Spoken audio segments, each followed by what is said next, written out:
હજુ 3 કલાક ગુજરાત માટે ભારે. સમગ્ર ગુજરાતમાં ભારે વરસાદનું રેડ એલર્ટ. સૌરાષ્ટ્ર, કચ્છ અને દક્ષિણ ગુજરાતમાં 3 કલાકમાં ખાબકશે ભારેથી અતિ ભારે વરસાદ.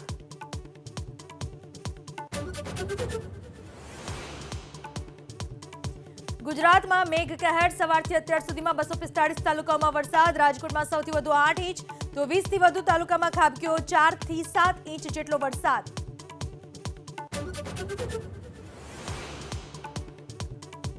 જામનગરમાં જળ પ્રલય. ધોધમાર વરસાદથી જામનગર ફેરવાયું બેટમાં.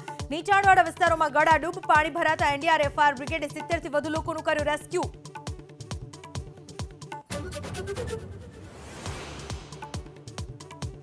ધોધમાર વરસાદથી ખેડામાં અનેક વિસ્તારો જળમગ્ન. ખેડા બસ સ્ટેશન પાણીમાં ગરકાવ.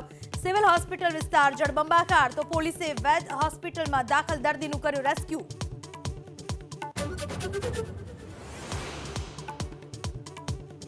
રાજ્યમાં મેઘ કહેરની સ્થિતિ વિકટ. 2 સ્થળેથી 12 લોકોનું હેલિકોપ્ટરથી રેસ્ક્યુ.